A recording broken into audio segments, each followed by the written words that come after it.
Barang siapa yang membaca sholawat kepada baginda Nabi, Allahumma sholli ala Sayyidina Muhammad wa ala ali Sayyidina Muhammad 100 kali, maka Allah Subhanahu wa Ta'ala akan memberikan segala kebutuhannya yang berjumlah 100 kebutuhan.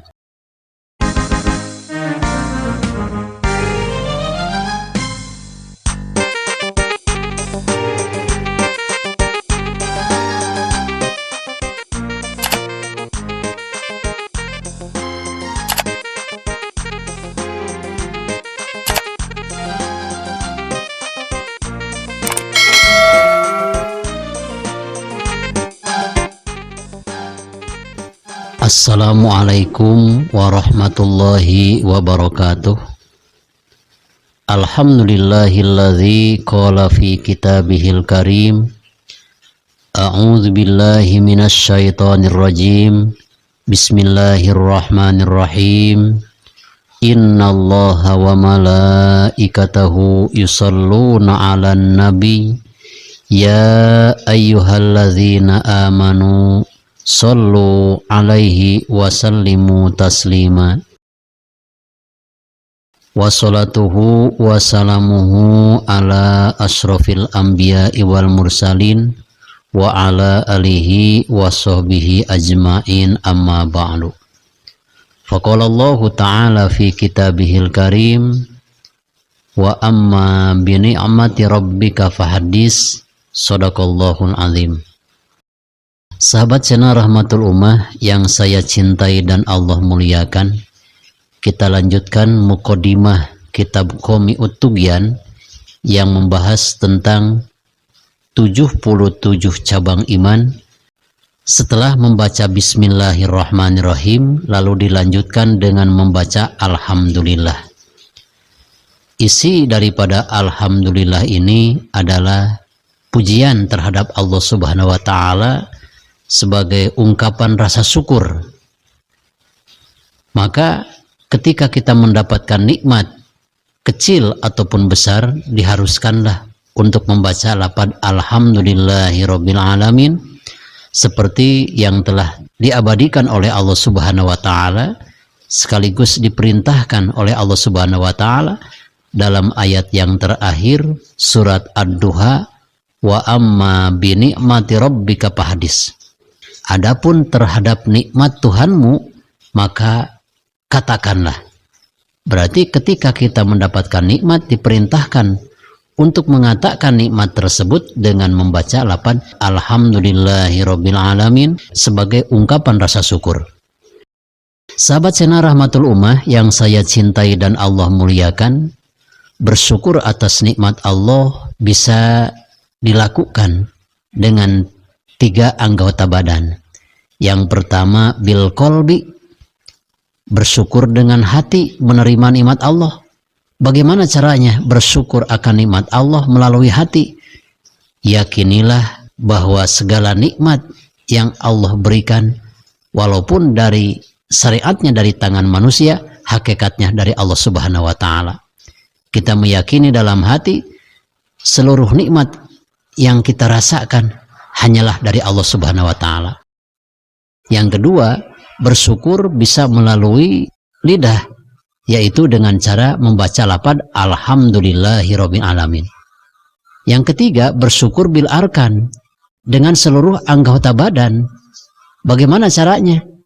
Kita mensyukuri nikmat Allah dengan seluruh anggota badan, yaitu kita menjalankan dan menyalurkan segala apa yang telah diberikan oleh Allah Subhanahu wa Ta'ala untuk menuju mardotillah, jalan yang diridhoi oleh Allah Subhanahu wa Ta'ala. Sahabat channel Rahmatul Ummah yang saya cintai dan Allah muliakan, Alhamdulillahilladzi qad sayyara imana syahsin dasu'afatu tamam. Segala puji bagi Allah Subhanahu wa Ta'ala yang telah menjadikan iman seseorang menjadi bercabang-cabang. Hadzi buyutun min kitabil kusini man qala ba'da sholatina wa nusallimu. Dan perlu diketahui bait-bait yang akan dibahas dalam kitab ini sumbernya adalah dari kitab Al-Qushini yang dikarang oleh Syekh Zainuddin bin Ali bin Ahmad Asy-Syafi'i Al-Qushini. Maka setelah membaca bismillah dan alhamdulillah, maka beliau melanjutkan dengan isi khutbahnya dalam kitab Qomi'ut Tughyan li Muhammadin wali alihi, membaca solawat kepada baginda Nabi besar Muhammad SAW. Apa keistimewaan daripada membaca solawat kepada baginda Nabi besar Muhammad SAW? Salah satu sabda dalam hadisnya, qala Nabiyyu sallallahu alaihi wasallam, lau anna abdan jaa yaumal qiyamah bihasanati ahli dunya walam yakun fiha sholatu alayya ruddat alaihi walam tuqbal.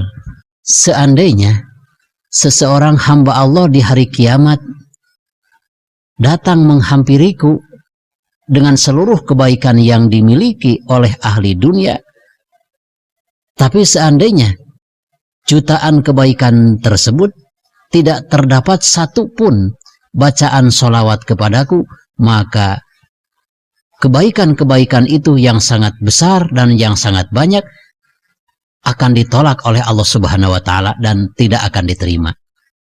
Inilah hebat-hebatnya membaca sholawat kepada baginda Nabi besar Muhammad SAW. Seseorang membawa berbagai kebaikan di hari kiamat tapi tidak pernah bersolawat kepada Nabi, maka kebaikan tersebut akan ditolak oleh Allah Subhanahu wa Ta'ala, tidak akan diterima. Sahabat channel Rahmatul Ummah yang saya cintai dan Allah muliakan, mengapa Syekh Muhammad Nawawi bin Umar, pengarang dari kitab Qomi'ut Tughyan ini, sampai-sampai mementingkan membaca sholawat Nabi? Karena ini adalah suatu keberkahan, bentuk kecintaan kita kepada baginda Nabi besar Muhammad SAW. Syahadat pun terbagi dua, ada syahadat tauhid, ada syahadat rasul. Ketika kita mengucapkan asyhadu alla ilaha illallah tidak diikuti dengan wa asyhadu anna muhammadar rasulullah, maka syahadat kita ditolak. Kita mengakui adanya ketuhanan yang Maha Esa, tapi tidak mengakui Nabi Muhammad adalah Nabi utusan Allah, maka kesaksian terhadap Allah tidaklah diterima oleh Allah Subhanahu wa Ta'ala. Begitupun sebaliknya, ketika kita mengucapkan asyhadu anna muhammadar rasulullah tidak diawali dengan asyhadu alla ilaha illallah, itu pun akan ditolak. Kita mengakui bahwa Nabi Muhammad adalah Nabi akhir zaman sebagai utusan Allah yang terakhir, tapi tidak mengakui tentang adanya Allah Subhanahu wa Ta'ala, maka kesaksian kita ditolak oleh Allah Subhanahu wa Ta'ala. Sahabat channel Rahmatul Ummah yang saya cintai dan Allah muliakan, ada salah satu sabda Sayyidina Ali karramallahu wajhah tentang keistimewaan membaca sholawat kepada baginda Nabi. Beliau bersabda, man sholla ala Muhammadin wa ala ali Muhammad mi'ata marroh qadallahu ta'ala mi'ata hajatin. Barang siapa yang membaca sholawat kepada baginda Nabi, Allahumma sholli ala Sayyidina Muhammad wa ala ali Sayyidina Muhammad 100 kali, maka Allah Subhanahu wa Ta'ala akan memberikan segala kebutuhannya yang berjumlah 100 kebutuhan.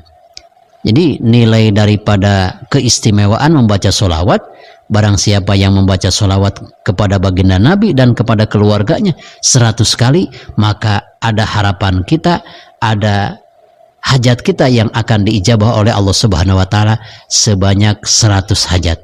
Mudah-mudahan kita selalu dilimpahkan rahmat dan maghfirah Allah Subhanahu wa Ta'ala, dan segala apa yang kita butuhkan diberikan oleh Allah dengan syariat membaca salawat kepada baginda Nabi besar Muhammad SAW. Sebab saat ini banyak sekali orang mengaku Islam tapi menyempelekan membaca salawat dengan mengatakan apa manfaatnya kita mendoakan Nabi, sebab Nabi itu ahli surga, tidak perlu doa kita. Betul sekali bahwa Nabi Muhammad adalah orang yang tidak berdosa. sudah ahli surga. Tapi ketika kita membaca sholawat, ini adalah satu-satunya jalan mendoakan Nabi dengan membaca sholawat. Tidak boleh kita mendoakan Nabi dengan mengatakan Allahumma gfir li Muhammadin, ya Allah ampunilah dosa-dosa Muhammad. Itu sangat keliru, karena Nabi besar Muhammad SAW tidaklah mempunyai dosa. Walaupun ada dosa sudah dinas oleh Allah Subhanahu wa Ta'ala untuk diampuninya. Maka orang tersebut ketika menyempelekan untuk apa membaca sholawat kepada baginda Nabi, jawabnya ketika kita mengambil satu gelas yang telah penuh dengan air lalu kita tambah, maka air gelas tersebut akan tumpah kepada orang yang memegang gelas. Nah, begitupun baginda Nabi SAW sudah ahli surga dan bisa menolong kita di hari kiamat. Untuk apa kita mendoakannya? Maka keberkahan daripada sholawat itu ibarat air yang tumpah dari gelas akan membasahi kepada pemilik gelas. Itulah salah satu contohnya. Kita akan kebagian, walaupun Nabi penuh keberkahan, insya Allah dengan membaca sholawat, keberkahan sholawat itu akan menghampiri kita. Sahabat channel Rahmatul Ummah yang saya cintai dan Allah muliakan, juga selain daripada membaca sholawat, pengarang kitab Qomi'ut Tughyan ini membaca sholawat kepada baginda Nabi, juga membaca sholawat kepada keluarga Nabi. Bagaimana caranya membaca sholawat kepada keluarga Nabi? Dengan mengatakan wa ala ali Sayyidina Muhammad, Allahumma sholli ala Sayyidina Muhammad wa ala ali Sayyidina Muhammad. Apa keistimewaan kita membaca sholawat kepada keluarga baginda Nabi? Ini ada dalam hadis ma'rifatu ali Muhammad baro'atun minanar. Kita mengetahui silsilah keluarga baginda Nabi besar Muhammad SAW akan terbebaskan dari ancaman siksa neraka Allah Subhanahu wa Ta'ala. Wa hubbu ali Muhammadin jawazun ala sirat. Kita mencintai keluarga Nabi, apakah itu Siti Fatimah, apakah itu Sayyidina Husain, Sayyidina Hasan, dan para habaib yang lain. Mereka adalah orang-orang yang mulia. Para habaib ini adalah nasabnya yang sampai bertemu dengan nasab baginda Rasulullah SAW.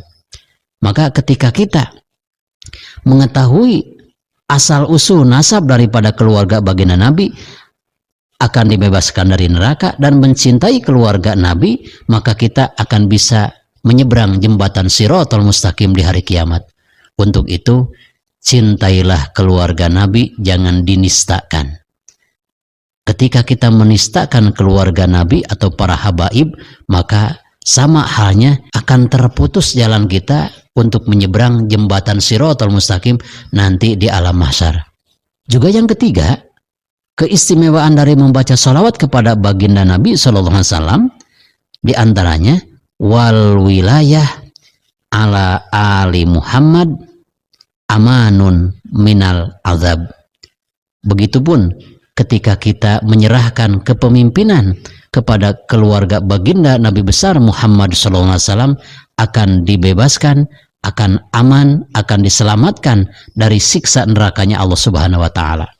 Sahabat channel Rahmatul Ummah yang saya cintai dan Allah muliakan, dalam sholawat tersebut ada kata wa ala ali Sayyidina Muhammadin wa ala alihi wa sahbihi ajmain. Yang dimaksud ali itu adalah keluarga Nabi. Siapakah keluarga Nabi? Di sini ada perbedaan pendapat, seperti bahasan dalam kitab Kifayatul Akhyar. Ada beberapa versi ulama yang mengatakan siapa yang dimaksud dengan alun Nabi atau keluarga Nabi. Yang pertama, menurut Imam Syafi'i radhiyallahu ta'ala anhu, keluarga Nabi adalah Banu Hashim wa Banu Muthalib. Ini adalah pendapat yang paling unggul. Pendapat yang kedua, yang dimaksud dengan keluarga baginda Nabi SAW, hum itratuhu min ahli baitihi, adalah keturunan Nabi ke bawah, yaitu baginda Nabi Muhammad SAW mempunyai salah seorang putri yang bernama Siti Fatimah. Siti Fatimah dinikahi oleh Sayyidina Ali, menghasilkan keturunan Hasan dan Husain. Di sanalah keturunan Hasan dan Husain dinamakan para habaib. Juga pendapat yang ketiga yang dimaksud dengan kata keluarga Nabi adalah jami'u ummatihi, seluruh umat-umat baginda Nabi besar Muhammad SAW yang beriman kepada beliau adalah disebut keluarga Nabi. Ini adalah menurut pendapat Jam'ul Muhaqqiqin, mayoritas ulama ahli tahqiq, diantaranya adalah Syekh Al-Azhuri. Lalu dalam bacaan sholawat ada juga dikatakan wa ala alihi wa sahbihi. Yang dimaksud sahabat-sahabat Nabi itu apa? Yang dimaksud dengan sahabat Nabi ini harus memenuhi dua persyaratan. Apakah dua persyaratan tersebut sehingga seseorang bisa menyandang gelar sahabat? Antara lain, man ra'an nabiyya sallallahu alaihi wasallam fi zamanihi. Yang dimaksud dengan sahabat Nabi adalah orang yang melihat baginda Nabi sallallahu alaihi wasallam pada zamannya. Bagaimana kalau orang tersebut melihat Nabi tapi bukan di zamannya? Dalam artian melalui mimpi. Banyak para ulama-ulama solihin, ulama solih yang sangat dekat dengan Allah karena ibadahnya, sering bermimpi bertemu dengan baginda Nabi besar Muhammad SAW dalam tidurnya, yaitu lewat mimpi. Semacam Abu Hanifah, Imam Malik, Imam Syafi'i, Imam Ahmad. Beliau-beliau adalah pernah dan sering sekali dalam tidurnya bertemu lewat mimpi dengan baginda Nabi Muhammad SAW. Ketika mereka bertemu dengan Nabi bukan di zamannya tapi melalui mimpi, maka ulama-ulama ini mengatakan itu bukan sahabat. Karena yang dimaksud dengan sahabat adalah man ra'an nabiyya sallallahu alaihi wasallam fi zamanihi, orang yang bertemu dan melihat baginda Nabi sallallahu alaihi wasallam pada zamannya. Yang kedua, wa amana bihi, beriman kepada baginda Nabi. Ada orang yang bertemu dengan Nabi setiap hari, sering sekali, Abu Jahal, Abu Lahab, tapi tidak dikatakan sahabat. Karena apa? Tidak memenuhi persyaratan yang kedua, yaitu tidak beriman kepada Nabi. Ada lagi orang yang tidak bertemu dengan baginda Nabi SAW karena tidak satu zaman, tapi beriman kepada Nabi. Itu bukan sahabat juga, melainkan umat baginda Nabi besar Muhammad SAW. Maka bisa kita simpulkan ada dua persyaratan seseorang menjadi pangkat sahabat. Satu, bertemu Nabi walaupun sebentar, bukan lewat mimpi tapi di dunia nyata pada zamannya. Yang kedua, beriman kepada baginda Nabi besar Muhammad SAW. Hal ini termasuk kita tidak pernah bertemu dengan baginda Nabi, bahkan kita mencita-citakan mau bermimpi dalam tidur bertemu dengan Nabi sangatlah susah. Karena apa? Dosa-dosa kita sangatlah besar. Sehingga walaupun kita tidak bertemu dengan Nabi, mudah-mudahan kita tercatat orang yang paling bahagia di hadapan Allah Subhanahu wa taala. Karena ada salah satu sabda Nabi besar Muhammad SAW, tuba man amana bi walam yaroni, bahagialah orang yang beriman kepadaku walaupun tidak bertemu dengan aku. Hudma sofa wada ma kadar billahi fi sabilil haq. Wassalamualaikum warahmatullahi wabarakatuh.